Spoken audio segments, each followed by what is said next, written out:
ভাবতে পারেন একটা দেশ আমেরিকার উপর আক্রমণ করেছে আর আমেরিকা কোনো জবাবই দেয়নি। ১৯৬৭ সাল মিশরের কাছাকাছি এক যুদ্ধে এক মার্কিন নৌবাহিনী জাহাজ অবস্থান করছিল। হঠাৎই একটা বন্ধু রাষ্ট্রের যুদ্ধ বিমান জাহাজটার উপর দিয়ে উড়ে গেল। তারা কিছু করলো না, শুধু উড়ে চলে গেল। কিন্তু কয়েক ঘন্টা পর তারা আবার ফিরে এলো। এবার সরাসরি হামলা শুরু করলো। রকেট, গুলি, এমনকি টর্পেডো পর্যন্ত ছোড়া হলো। জাহাজের অ্যান্টেনা উড়িয়ে দিল, আমেরিকান পতাকা গুলি করে নামিয়ে দিল। তারা এমনভাবে আক্রমণ করলো যে জাহাজের সাহায্য চাওয়ার কোনো সুযোগ পেল না। ফলাফল ৩৪ জন আমেরিকান নিহত, আহত ১৭১ জন।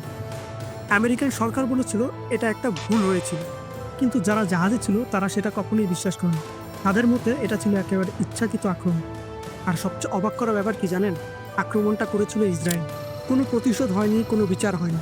এই ঘটনা যেমন ধামাচাপা পড়ে গেছে। এরকম ভিডিও নিয়মিত পেতে আপনার প্রিয় প্ল্যাটফর্মে লাইক, ফলো ও সাবস্ক্রাইব করে আমাদের পাশে থাকতে পারেন।